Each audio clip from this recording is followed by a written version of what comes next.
Չունում ենք բոլոր նրանց, ովքեր հետևում են մեզ, Armenpress լրատվական գործակալության մամուլի կենտրոնում այսօր հյուրընկալել ենք հիվանդությունների վերահսկման եւ կանխարգելման ազգային կենտրոնի գլխավոր տնօրենի տեղակալներ Գայանե Սահակյանին, Նունե Բակունցին։ Բարև ձեզ, շնորհակալություն մեր հրավերն ընդունելու համար։ Մենք այսօր խոսելու ենք Հայաստանում կորոնավիրուսային իրավիճակից, կանդրադառնանք կարանտինի ժամկետների երկարաձգմանը եւ նախատեսվող փոփոխություններին։ Խնդրեմ Տիկին Սահակյան, երևի դուք սկսեք, կներկայացնեք Հայաստանում կորոնավիրուսային իրավիճակն ինչպիսին է, ամանորին օրերին նկատում ենք, որ բավական նվազել են նոր դեպքերը եւ դրանով պայմանավորված արդյոք թեստերի պահանջարկն է քչացել, թե այդքանի անհրաժեշտություն է եղել, որ մենք թեստավորում ենք կատարել։ Շնորհակալություն հրավերքի համար, բարև ձեզ։ Եթե նկատի ունենանք ամբողջ աշխարհում իրավիճակը, պետք է ասեմ, որ դեռ կորոնավիրուսային հիվանդության առումով համաճարակային իրավիճակը մնում է ամբողջ աշխարհում լարված։ Ամանորյա տոներին շատ լավ գիտեք, որ շատ երկրներում խստացվեցին սահմանափակումները, հակահամաճարակային միջոցառումները եւ նույնիսկ գիտնականները եւ մասնագետները կանխատեսում են, որ երրորդ ալիքի հնարավորությունը չի բացառվում։ Ինչ վերաբերում է Հայաստանի Հանրապետությանը, պետք է ասեմ, այո, դուք շատ ճիշտ եք, ամանորյա տոներին եւ դրանից առաջ եւ նաեւ հետո մեզ մոտ նկատվում է համաճարակային իրավիճակի համատաբար կայունացում, դեպքերի այսպես դեպքայնության նվազում ենք մենք դիտում, եթե համեմատենք ցուցանիշները վարակի վերարտադրման ցուցանիշը նախորդ 14 օրվա ցուցանիշը 0.84, դրան նախորդող եւս 14 օրվա ցուցանիշի հետ 1.43, ինստինկտյան արդեն ակնհայտ է, որ մենք ունենք նվազում։ Բայց չպետք է նաեւ մոռանանք, որ ամանորյա տոներին շփումների բազմատեսակ շփումներ են ունեցել, թեպետ հակահամաճարակային միջոցառումները բոլոր դեպքերում մեր մոտ է սահմանափակումները դեռ շարունակվում էին, բայց բոլոր դեպքերում շփումները մեծ են եւ կանխատեսվում է, որ առաջիկայում մի փոքր մենք աշխուժացում կունենանք։ Ինչ վերաբերում է ընդհանուր վարակվածներին, պետք է ասեմ, որ հոկտեմբերի 12-ի դրությամբ հունվարի 12-ի դրությամբ մենք ունենք վարակվածների ընդհանուր 162643 դեպք, որից մահաբերությունը մեր մոտ ընդհանուր վարակվածների մեջ մահաբերությունը կազմում է 1.8%, այս պահին բուժման մեջ, փաստացի բուժման մեջ են գտնվում մոտ 8300 հիվանդ։ Դեպքերը առավել շատ գրանցվում են 55-ից 60 տարեկանների շրջանում եւ 30-ից 35 տարեկաների շրջանում, իսկ երեխաներից առավել շատ դեպքերը 0-5 տարեկան եւ 15-ից 20 միջակայքում է հիմնականում գրանցվում։ Մեզ մոտ ընդհանուր տեստերին, եթե խոսքը գնում է տեստերի մասին, տեստերի մենք ունենք բավարար քանակություն, խնդիր չունենք տեստերը շարունակվում են, ուղղակի դեպքերի նվազման ֆոնի վրա դիմելությունն է պակասել, ընդհանուր տեսակարար կշիռը դրականների թեստավորված անձանց շրջանում դարձյալ նվազել է, այս պահին մոտ 16 միջինացված 16-16.5% է, նախորդ ժամանական նույն այդ ժամանակահատվածին եթե համեմատում ենք 26 մոտ միջին 26% էր, այսինքն նույնիսկ դրական տեստերի այդ տեսակարար կշիռն է նվազել, բայց ելի կկրկնվեմ, այո, ընդհանուր կատարված թեստերի շրջանում դրականների տեսակարար մասնաբաժինը նորից պետք է հիշենք, որ ունեցել ենք նախորդող տոնական օրեր եւ չի բացառվում, որ շփումները բավականին մեծ են եղել եւ առաջիկայում սպասվում է նաեւ Հայաստանի Հանրապետությունում որոշակի աշխուժացում, արդեն իսկ այդ միտումը մենք դիտում ենք։ Եթե ուսումնական հաստատությունների փաստն էլ դիտարկենք, այո, ուսումնական հաստատությունների բացումից հետո եւս աշխուժացում դիտվեց, փակումից հետո նվազման միտում, կայունացում, առաջիկայում եթե բացենք, մենք պետք է ակնկալենք, որ նորից աշխուժացում կունենանք, որոշակի աշխուժացում կունենանք։ Այսքանը համաճարակային իրավիճակին, վերադառնանք ընդհանուր կանխարգելիչ միջոցառումներին, մենք շատ լավ տեսնում ենք լրահոսից, լսում ենք, որ ամբողջ աշխարհում արդեն սկսվել են պատվաստումային գործընթացը որպես կանխարգելիչ հիմնական միջոցառում եւ շատ երկրներում արդեն մասսայական պատվաստումները սկսվել են ինչ վերաբերում է Հայաստանի Հանրապետությանը պետք է ասեմ այս պահին մենք ունենք արդեն գործող այսպես պայմանագիր COVAX facility նախաձեռնության հետ նախատեսում ենք Հայաստանի Հանրապետության բնակչության 10%-ի համար ձեռք բերել պատվաստանյութ միայն ռիսկի խմբերի շրջանում պատվաստումներն իրականացնելու համար արդեն ունենք առաջարկներ երկու պատոհանի ձևով առաջին պատոհանի ժամանակ այսպես ավելի մոտավոր ժամկետներ էր նշվում արդեն երկրորդ պատոհանն է բացվել եւ երկրորդ պատոհանի ժամանակ արդեն հստակ պատվաստանյութի առաջարկ ունենք եւ նախնական այս պահին բանակցությունները վարում ենք ներկրման, ներբերման հստակ ժամանակահատվածի շուրջ դրան զուգահեռ նաև բանակցություններ ենք վարում արտադրողների հետ եւ հնարավոր ներբերման որոշակի քանակություն մինչև ընդհանուր քանակության ձեռքբերումը եւ մինչև հունվարի վերջը փետրվարի առաջի կեսերը վստահ ենք որ կունենանք երկրում եւ առաջի հենց դեղաչափերը կսկսենք ռիսկի խմբերի շրջանում պատվաստումներն իրականացնել տեսեք մենք ունեցանք որոշակի քանակություն, շատ քիչ քանակություն Սպուտնիկ պատվաստանյութի, Սպուտնիկվի, ռուսական օգնություն, բանակցություններ ենք տանում նաև ռուսական արտադրողի հետ, բանակցություններ է տարվում նաև այս պահին ամբողջ աշխարհում կիրառվող Pfizer Biotech պատվաստանյութ ունենալու երկրում, Moderna-ի շուրջ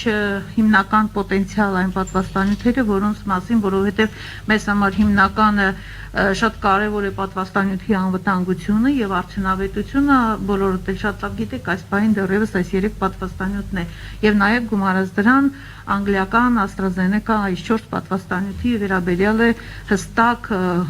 կան հետազոտությունների, կլինիկական փորձարկումների արդյունքներ եւ միայն այս 4 պատվաստանյութի շուրջ ենք մենք ավելի շատ ինտենսիվ բանակցությունները վարում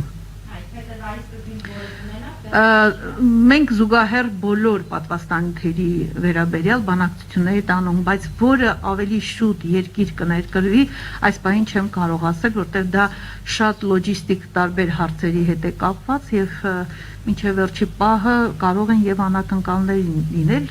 Բոլոր դեպքերում այս 4 հիմնական 4 պատվաստանյութերի շուրջ են մեր բանակցությունները։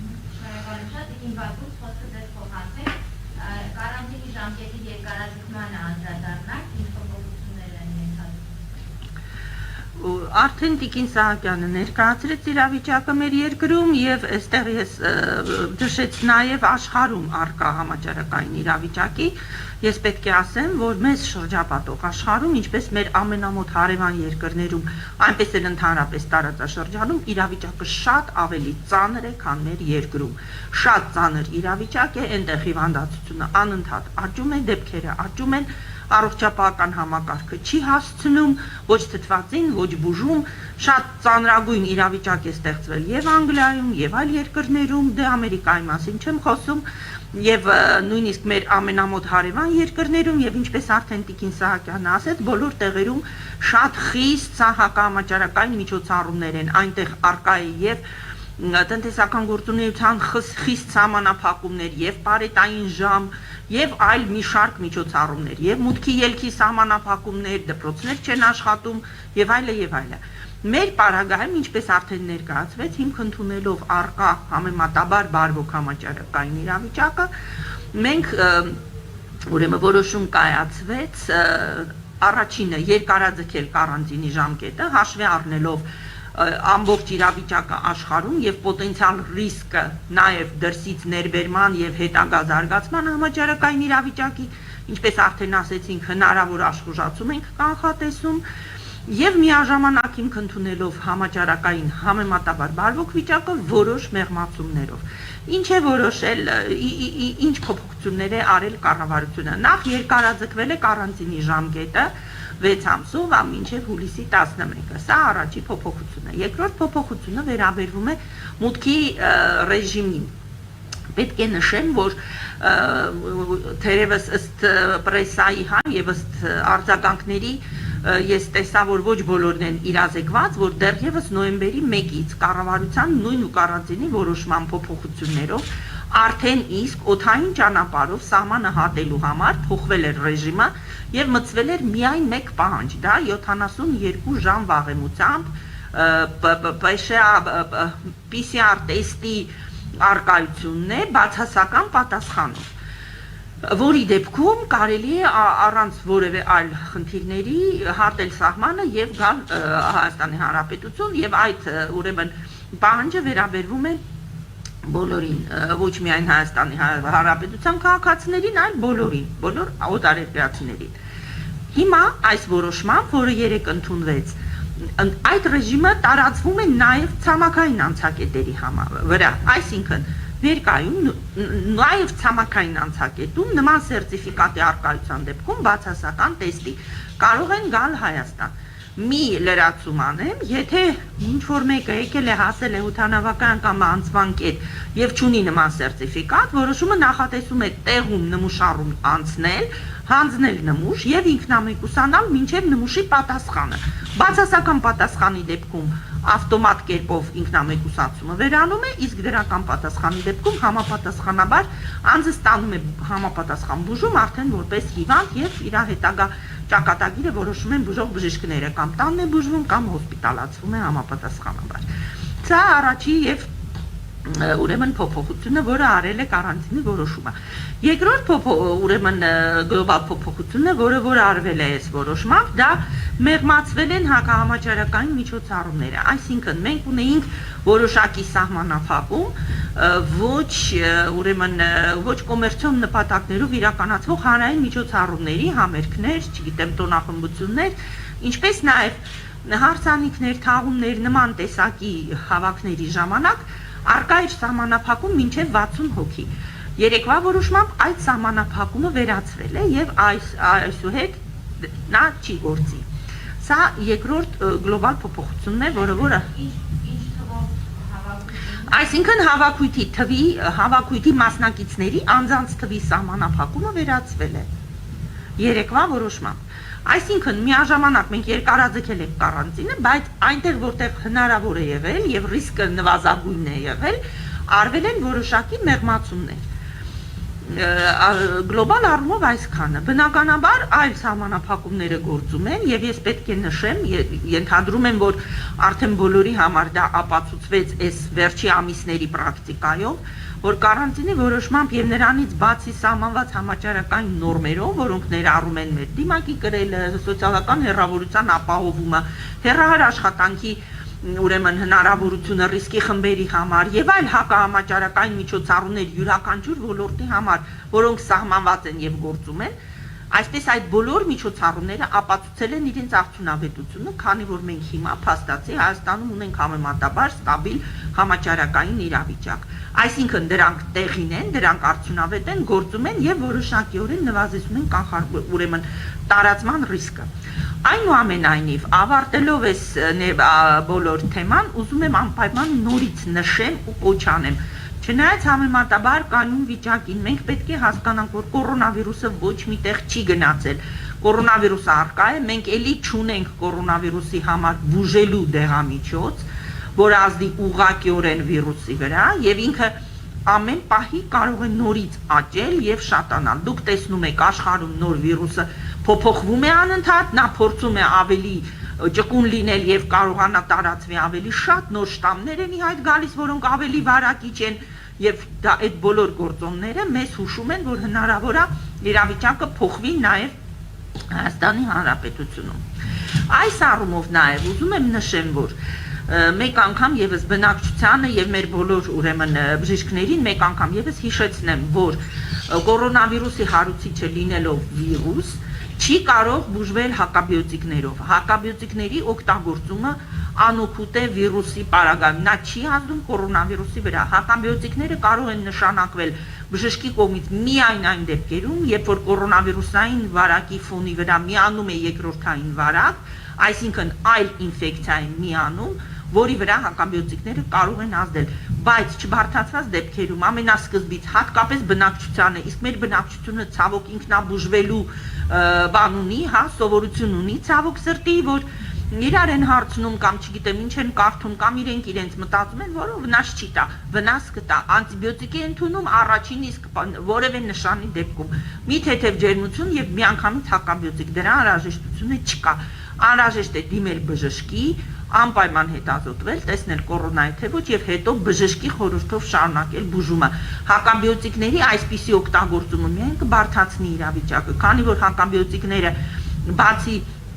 նախ եւ առաջ ծանր դեղեր են եւ նրանք կարող են բացասական ազդել օրգանիզմի դիմադրողականության եւ իմունիտետի վրա, միաժամանակ պարզապես անօգուտ են եւ կարող են բերել ձեր արդեն արկա մանրեների ուրեմն զգայունության նվազմանը եւ նրանց ռեզիստենտականությանը, այսինքն մանրեները դառնում են անընկալունակ եւ հետագա բուժման ընթացքում այդ հակաբիոտիկները այլևս չեն կարող ձեզ օգնել։ Դրա համար նորից կոչ եմ անում առանց բժշկի ուրեմն նշանակման, առանց հիմնավոր պատճառների անտիբիոտիկ ընդունել պետք չի։ Երբ որ դուք ունեք որևէ ախտանշան, անհրաժեշտ է շտապ դիմել բժշկի եւ ուրեմն ստանալ համապատասխան բուժօգնություն։ Շնորհակալություն շատ հանգամանալից ներկայացնելու համար։ Այժմ հարցերով շարունակենք։ Սպուտնիկ Արմենիան է հարց ուղղում։ Կորոնավիրուսից մահացության դեպքերի տարիքային շեմը արդյոք նվազել է եւ հիմնականում որ տարիքային խմբում են վերջին ամիսներին մահվան դեպքեր գրանցվում։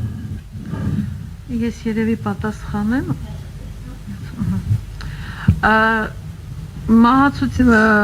Մահվան դեպքերը, ինչպես հենց սկզբից համավարակից նշել էինք, որ հիմնականում 70 տարեկանից բարձր անձաշրջանում են, ավելի երիտասարդների շրջանում այդ միտումը չկա, նույն միտումը շարունակում է նաև մինչև այսօր, եւ նորից դարձյալ գրանցվում են մահվան դեպքերը հիմնականում բարձր տարիքի տարեցների շրջանում եւ քրոնիկական այլ եւ ուղեկցող հիվանդություններ ունեցող անձանց շրջանում։ Շնորհակալություն, Նյուզ Արմենիան է հարց ուղղել։ Հայաստանում կրկնավարակի ներողություն Նյուզեյեմը Հայաստանում կրկնավարակի քանի դեպք է մինչ օրս գրանցվել, կարող ենք ենթադրել, որ կոլեկտիվ իմունիտետ թեկուզ ժամանակավոր ամեն դեպքում ձևավորվում է։ Տեսեք, դեռևս նույնիսկ առողջապահության համաշխարհային կազմակերպությունը ինքը չունի հստակ սահմանում, թե որն է կրկնավարակը, քանի որ կոնկրետ այս համավարակը նոր է, վիրուսը նոր է, դեռ լավ ուսումնասիրված չի եւ հստակ չունենք այդ սահմանումը եւ հստակ ասել, թե Հայաստանի Հանրապետությունում ինչքան մենք կրկնավարակ ունենք, այս բանը ոչ ոք չի կարող ասել։ Դա մի շարք գործոններից է կախված, առաջին հերթին մենք պետք է համոզված լինենք, թե կոնկրետ վիրուսի մուտացիա եղել է թե ոչ, կոնկրետ առաջի վարակի ընթացքում որ շտամով է ինքը վարակված եղել եւ հետագայում նորից ասենք հիվանդության փաստը գրանցվելու դեպքում դարձյալ նույն շտամն է գրանցվել, թե տարբեր շտամով է վարակվել։ Միայն տարբեր շտամի կամ նույն շտամի գործոնները հաշվի առնելով հնարավոր չէ այսպես եզրակացնել, հստակ ժամանակամիջոցն էլ մեծ նշանակություն ունի եւ այս տեսանկյունից մենք չենք կարող ասել հստակ թե քանի դեպք է գրանցվել որպես կրկնավարակ։ Կոլեկտիվ իմունիտետի հետ կապված, տեսեք, սովորաբար նախկին վարակիչ հիվանդությունների առումով առնվազն նույն այդ ընդհանուր օրինաչափությամբ եթե դատենք, ընդհանուր բնակչության առնվազն 70-ից 80% պետք է վարակվի առնվազն, չենք խոսում ավելի բարձր թվերի մասին, եւ միայն այդ դեպքում մենք կարող ենք ասել, որ որոշակի մենք ունենք իմուն շերտ արդեն ձևավորված եւ վիրուսի հետագա տարածման տեսանկյունից կարող են խոչընդոտներ առաջանալ, բայց այս դեպքում եթե ես հիշում եք նշեցի, որ մենք ունենք 162643 ընդհանուր վարակված դեպք այս պահի դրությամբ Հայաստանի Հանրապետությունում, եթե անգամ բազմապատկենք անախտանիշ ընթացող դեպքերի թվով եւ թեթև վարակի, որ չեն դիմելություն չի եղել բուժ հաստատություն եւ տեստավորման ասենք հնարավորություն չի եղել, նույնիսկ այս 3 անգամ կամ 4 անգամ հենց սկզբնական շրջանում, որ ասում ենք, որ վերարտադրման գործակիցը 3 է, այսինքն 1 մարդը կարող է վարակել 3 մարդ նույն 3-ով բազմապատկելու դեպքում մենք չենք կարող ասել, որ այդ 70-80% շեմը մենք հաղթահարել ենք, այնպես որ մենք պետք է կանխատեսենք, կանխագուշակենք, որ հնարավոր առաջիկայում աշխուժացում կունենանք, մենք դեռ չունենք այն բավարար կոլեկտիվ իմունիտետը, իմուն շերտը, որպեսզի հստակ վստահ ասենք, որ վիրուսի հետագա տարածում չենք ունենա երկրում։ Շրջանառվում էր 300-ից ավելի կրկնակի վարակման դեպք Հայաստանում, այդ ցուցանիշի ինչ ցուցանիշի մասին է խոսքը։ Տեսեք, ես նշեցի, որ ժամանակամիջոցը կարևոր է։ Նշված այդ քանակով դեպքերի մասին խոսքը գնաց 1 ամսվա կտրվածքով, որ մարդկանց մոտ կամ հիվանդությունը հետագայում ընթացք է ունեցել, կամ լավ բուժված չի եղել, կամ այսինքն նախ գրանցման ամսաթիվը եւ հետագա երկրորդ անգամ նորից կլինիկա դիմելու, բուժհաստատություն դիմելու փաստը 1 ամիս է վերցված եղել։ Մենք չենք կարող ասել դա նոր շտամով վարակված դեպք է, նույն շտամով երկրորդ անգամ վարակված դեպք, թե ընդհանուր առմամբ վատ բուժման հետևանք։ Սրա մասին է խոսքը գնացել։ Կոնկրետ կրկնավարակը դա այս պահի դրությամբ էլի նորից կկրկնվեմ, որ նույնիսկ առողջապահության համաշխարհային կազմակերպությունը հստակ բնորոշում չունի, թե որն է համարվում կրկնավարակ։ Շատ հիվանդությունների դեպքում, վարակիչ հիվանդությունների դեպքում այդ բնորոշումը հստակ է, որ այսքան ժամանակամիջոցից հետո, եթե նույն շտամով, նույն վիրուսի ենթատեսակով ինքը վարակվում է, դա համարվում է կրկնավարակ։ Կոնկրետ այս դեպքում, այս վիրուսի դեպքում դա այդպիսի հստակ սահմանում չկա։ Նյուզայմից կրկին հաջորդ հարցը, եթե բրիտանական շտամը Հայաստան գա, դա կարող է նոր խնդիրներ առաջացնել եւ համավարակի 3-րդ ալիքի պատճառ դառնալ։ Իհարկե, ամեն ինչ հնարավոր է, նույնիսկ եթե նոր բրիտանական շտամներ չգա, մենք կարող է ունենանք 3-րդ ալիք եւ ունենանք հիվանդությունների բարձրացում եւ շատացում, իսկ բրիտանական շտամը իհարկե կարող է բերել, քանի որ ինքը ավելի արագ է վարակում, ավելի հեշտ է վարակում մարդկանց։ Եվ պետք է այստեղ նշել, որ ճիշտ է հիմա ամբողջ աշխարհը խոսում է կոնկրետ բրիտանական շտամի մասին, բայց վիրուսը արդեն մի շարք այլ շտամներ եւս ունի եւ կարող է ունենալ էլի լիքը շտամներ, որովհետեւ այդ փոփոխականությունը հեշտ արագ փոփոխվելը բնորոշ է ընդհանրապես վիրուսներին եւ հատկապես այս նոր կորոնավիրուսը լինելով նոր վիրուս, դեռևս ինքը շրջակա արտաքին միջավայրում դեռ տեղավորվում է եւ անընդհատ փոփոխվում է, որպեսզի գտնի իր համար օպտիմալ տարբերակը, եւ լինելու եւ իր ուրեմն այն օրգանիզմները, որտեղ ինքը աճում է, դրանք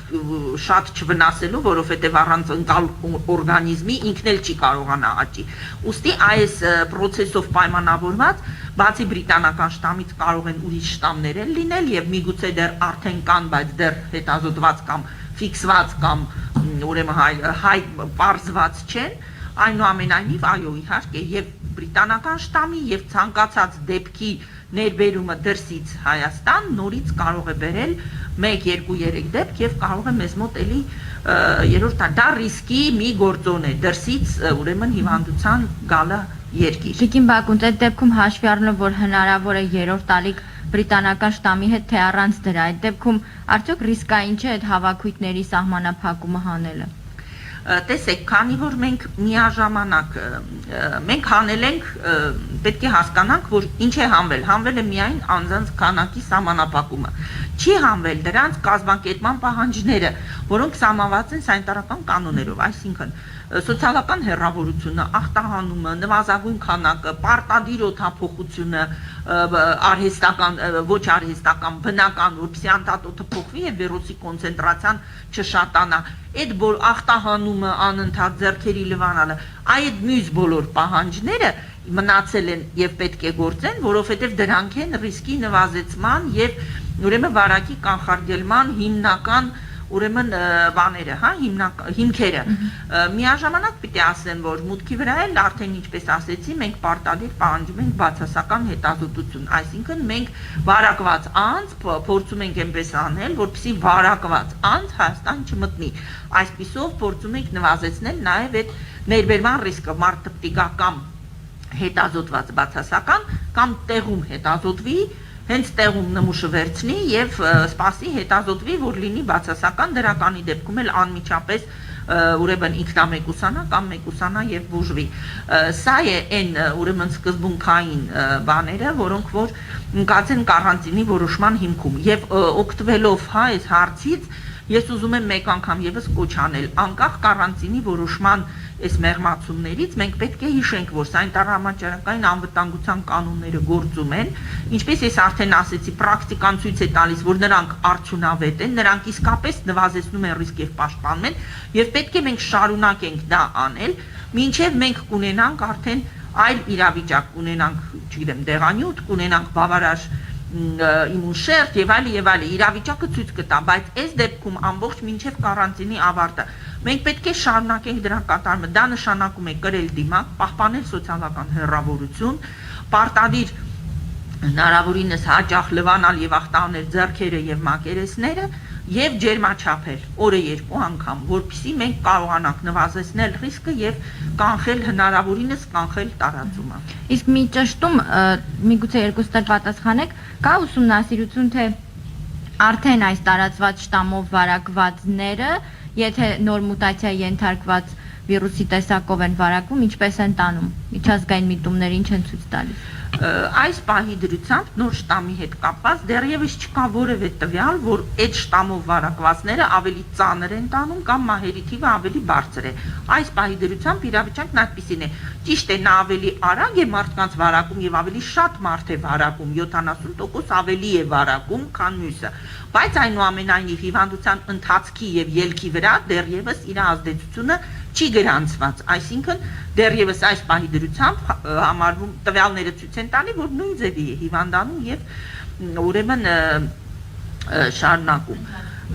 ընթացքը ունենում։ Իսկ ինչ վերաբերվում է այլ շտամով հիվանդացածը այս շտամով կհիվանդանա, դա արդեն մոտավորապես գալիս է կրկնավարակի հարցին է միանում, նման տվյալներ դեռևս չկան եւ որևէ կարծիք դեռևս չկա, դեռևս ժամանակ չի անցել եւ դեպքեր էլ չկան առայժմ նկարագրված աշխարհում, հենց որ լինի գոնե հստակեցում, թե արդեն վարակված ապակինված մարդու մոտ հակամարմինները որքան են դեմես, որքան կարող են հանդիպել։ Այս պահի դրությամբ հետազոտությունները վկայում են ընդամենը 6 ամսվա տվյալների մասն են խոսում, այսինքն 6 ամիս առաջ եթե մարդը հիվանդացել է, հակամարմինների որոշակի մակարդակ ձևավորվել է եւ այն դեռևս համարվում է պաշտպանիչ, 6 ամսվա ընթացքում բոլոր դեպքերում տիտրի նվազում, մակարդակի նվազում չի դիտվել։ Բոլոր դեպքերում կա այդպիսի ընդհանուր դիրքորոշում, որ եթե մարդը վարակվել է 6 ամիս դեռ պաշտպանված է։ Այս պահին ընդհանրապես բնական վարակի դեպքում 6 ամսվա մասին է խոսքը գնում բոլոր հետազոտություններով։ Հաջորդ հարցը Նյուզեյմից կրկին, ովքեր ստացան Ռուսաստանի կողմից նվիրաբերված պատվաստանյութը նախարարից բացի, որևէ մեկի մոտ կողմնակի ազդեցություններ գրանցվել են թե ոչ, հակամարմինների թեստավորում այդ անձանց մոտ անցկացվում է։ Տեսեք, մենք ստացել ենք ընդհանրապես օգնություն 15 հոգու համար։ Այո, նախարարից բացի մենք ունենք նաև այլ պատվաստվածներ, այդ թվում նաև ես, կոնկրետ բոլորի մոտ ոչ մի հետպատվաստումային որևէ անբարեհաջող դեպք չի գրանցվել, նույնիսկ ռեակցիային հաճախ խոսվող ռեակցիան, որ ներարկման տեղում կարող է առաջանալ կարմրություն, տեղային ցավ, այդպիսի երևույթ ոչ մեկի մոտ անգամ չի նկատվել։ Հակամարմինների վերաբերյալ չեմ կարող ասել, որ հետազոտություն արել են, քանի որ մենք ունենք ընդհանուր հակամարմինների որոշման թեստեր, իսկ կոնկրետ պատվաստումների դեպքում դա հատուկ թեստեր են, չեզոքացման հակամարմինները պետք է որոշվի,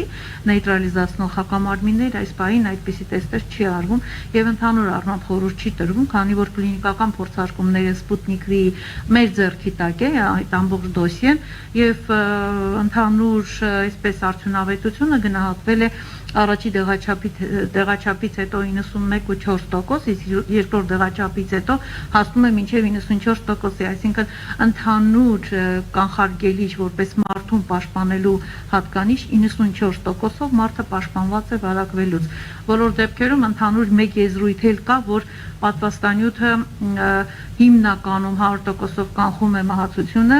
եւ ծանր կլինիկական դրսեւորումը։ Կարող է մարդը վարակվել, թեթև կլինիկա ունենալ, բայց դա չի նշանակում, որ ինքը արդյունավետ չէ։ Շատ լավ, շնորհակալություն։ Ազատություն ռադիոկայան, եթե Հայաստան գա նոր շտամը, ունենք հնարավորություն այն հայտնաբերելու եւ ինչ քայլեր են արվում նոր շտամերի դեմ պայքարելու համար։ Նախ սկսեմ պայքարից, պետք է ասեմ, որ պայքարի միջոցները նույնն են, ինչ որ մյուսի։ Նույն միջոցներ են, որոնք մենք հենց հիմա էլ կիրառում ենք։ Դա է պատճառը, որ ես բոլորին նորից կոչ եմ անում պահպանել, դիմակ կրել, հեռավորություն պահպանել, ձեռքերը ախտանել եւ ջերմաչափվել օրը 2 անգամ։ Ինչ վերաբերում է հետազոտության, ապա բացի սովորական PCR հետազոտությունից, դա ավելի մանրամասը հետազոտության կարիք ունի, որի ուրեմն ներդրումը ներկայումս ընթանում է Հայաստանում եւ անպայման մենք հիմա ներդրում ենք այդ հետազոտության տեսակը, որպեսզի կարողանանք ինքներս անել։ Միաժամանակ պետք է նշեմ, որ ԱՀԿ-ի շրջանակներում մենք ունենք հնարավորություն ցանկացած պահի անհրաժեշտության դեպքում նմուշները փոխանցել ԱՀԿ-ի կողմից ճանաչված ուրեմն ռեֆերենս կամ վարող լաբորատորիաներ կոորդինացնող, որպեսզի այդ հետազոտությունը արվի երկրի համար։ Այնպես որ ոչ, դա թեստերը նույնը չեն։ Թեստերը նույնն են պարզապես PCR դրական կամ բացասական ստանալու համար, բայց որոշելու համար կոնկրետ վիրուսի շտամը շատ ավելի բարդ, ավելի մանրակրկիտ, այլ հետաքրքրում է սեկվենավորում։ Դա պետք է հատուկ այդ վիրուսի կենթանի վիրուս աճեցվի, հետո նրանց կուլտուրա վերցվի, հետո վերցվի որոշակի կտորներ, իր այդ RNK-ից համեմատվի, դա բավական բարդ, բավական զգայուն եւ նուրբ process է, որը որ ներդրման պրոտոկոլ է պետք եւ համապատասխան սարքավորումներ, տեստեր, դա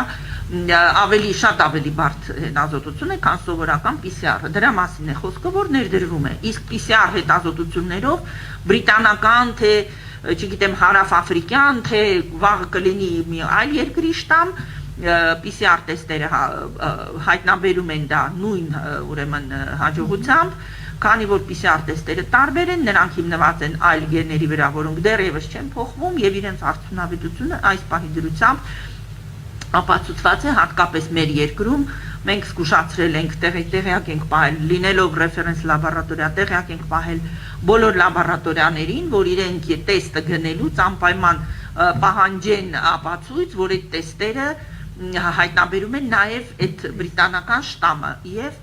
մենք ինքներս եւս առողջապահության նախարարության բոլոր լաբորատորիաները օգտագործվող տեստերը հայտնաբերում են նաև այդ բրիտանական շտամը եւ հարավ-աֆրիկյան շտամը, այս պահին հայտնի բոլոր շտամները։ Եվ մի հարց էր, պատերազմի ընթացքում դա նկատվեց, երևի դրանից հետո էլ այսպես իներցիայով շարունակվեց, կարծես հասարակության շրջանում հակահամաճարակային կանոններին հետևելու այդ գործընթացը մի քիչ թուլացավ։ Թեպետ հիմա մենք ունենք ավելի լավ արդյունքներ նոր դեպքերի արձանագրման առումով։ Մենք արդյոք շարունակելու ենք առավել ակտիվ լինել, հաշվառելով, որ չի բացառվում երրորդ ալիքը։ Ինչպես տեսեք, այդ ամենաբարդ հարցն է։ Այս մի տարվա ընթացքում մենք այո ունեցել ենք նման դեպքեր, երբ որ հենց որ մի փոքր հիվանդացությունը նվազում է, մարդիկ ոնց որ թուլանում են, ավելի զգոնությունը կորցնում են եւ ուշադրություն այնքան էլ ուշադրություն չեն դարձնում։ Եվ պետք է ասեմ, որ անմիջապես կորոնավիրուսը դրանից օգտվում է եւ նորից մենք ունենում ենք բարձրացում։ Ընդ որում, եթե մենք նայենք անցած մեր ուրեմն 1 տարվա դինամիկան, մենք ունեցել ենք 2 ալիք եւ երկրորդ ալիքը առաջինից շատ ավելի ծանր է եղել եւ շատ 2 անգամ կրկնակի ավել դեպքերով եւ կրկնակի ծանր է ընթացել զուտ թեկուզ կորոնավիրուսի տեսակետից չհաշված, որ հետնել պատերազմ էր։ Ուստի այս երրորդ ալիքի նախապատրաստվելու ընթացքում մենք պետք է հաշվի առնենք հենց մեր երկրի փորձը, այն ինչ որ մենք ինքներս անցել ենք եւ ապացուցել ենք, մենք պետք է չկորցնենք զգոնությունը, մենք պետք է շարունակենք նույն ուրեմն ակտիվությամբ, նույն ուշադրությամբ կիրառել կանխարգելիչ միջոցառումները, քանի որ կորոնավիրուսը առկա է, նա փոփոխվում է, նա մեզ հետ աշխատում է, մեզնից առաջ է փորձում ընկնել եւ մենք պետք է կարողանանք զգոն լինելով, չմոռանալով այս ամեն ինչը շարունակել, հակառակ դեպքում մեր աշխուժացումը կարող է լինել ոչ թե աշխուժացում, այլ նաեւ բարձրացում եւ անհայտ թվերը կարող են շատ ավելի բարձր լինել։ Կորոնավիրուսը ունի կտրուկ աճելու ունակություն։ Դրա համար մենք պետք է չթուլանանք եւ շարունակենք ինչպես հնարավորինս զգոն եւ ուշադիր։ Եվ մի ճշտող հարց, դուք նշեցիք, որ նոր շտամի հայտնաբերման հետազոտության համակարգը ներդնելու ընթացքի մեջ ենք, հարցնում են ինչ ժամկետների մասին է խոսքը, մոտավորապես երբ կունենանք։ Ես նախ էլի ճշտեմ, մենք խոսում ենք ոչ թե կորոնավիրուսի հայտնաբերման, այլ հայտնաբերված դեպքերում շտամի ճշտելու մասին։ Ուստի ես ուզում եմ դա ֆիքսեմ, որպեսզի հանկարծ բնակչության մոտ թյուր պատկերացում չլինի, որ մենք այս պահին չգիտենք այդ վիրուսը ունենք թե չունենք։ Բոլոր կորոնավիրուսի շտամները PCR հետազոտությունը հստակ հայտնաբերում է, արկա է թե ոչ։ Ինչ վերաբերվում է թե շտամներից որ մեկն է արկա կամ միգուցե մի այլ բան էլ կա, այ մենք հիմա դրա մասին ենք խոսում։ Դա բավականին ուրեմն նուրբ գործընթաց է եւ այս պահին կոնկրետ ժամկետ ես կդժվարանամ ասել, բայց աշխատանքները ընթացքի մեջ են եւ մենք անում ենք հնարավորինս շուտ այդ ուրեմն հետազոտությունը երկրում ներդնելու համար։ Պետք է ասեմ կրկին, որ եւ բրիտանական, եւ հարավաֆրիկյան, եւ գործող շտամների դեպքում կանխարգելիչ միջոցառումները, բուժումը եւ նույնիսկ այս պահի տվյալներով պատվաստումը ոչինչով չեն տարբերվում։ Ուստի բրիտանական կլինի մեր շտամը, աֆրիկյան կլինի թե ասիական, միևնույնն է, նույն կանխարգելումն է, նույն բուժումն է եւ նույն ուրեմն հետազոտությունն է։ Այսինքն կարողանանք հետազոտենք մենք այդ շտամը թե ոչ, դա որևէ այս պահի տվյալներով որևէ ազդեցություն բուժման, կանխարգելման եւ մարդկանց առողջության վրա չի ունենա։ Դա գիտական, հետազոտական կողմնորոշիչ իմաստ ունի, բայց բուժման եւ կանխարգելման տեսակետից բոլոր միջոցառումները նույնն են եւ հավասարաչափ արդյունավետ են բոլոր շտամների համար։ Շնորհակալություն, շատ դուք ավելացնելու բան ունեք։ Ես ուղղակի կուզենամ ասել, որ մարդկանց մոտ թող տպավորություն չստեղծվի, որ երկրում չկա ռեսուրսը, կան սարքավորումները, կան տարբեր մակարդակներում, համապատասխան սեկվենավորման բոլոր սարքավորումները կա, բայց քանի որ սպეციფიկ վիրուսի հետ գործ ունենք, դրան անհրաժեշտ միջավայրեր, նյութեր, պրայմերներ եւ տարբեր այլ պահանջվող մատերիալի գնման եւ ներդրման մասին է խոսքը գնում կոլեգաց, որ նշում է։ Այսքանը։ Շնորհակալ եմ շատ, հարցերը սպառվեցին, ավարտենք ձեր գործերին հաջողություն։ Առողջություն բոլորին։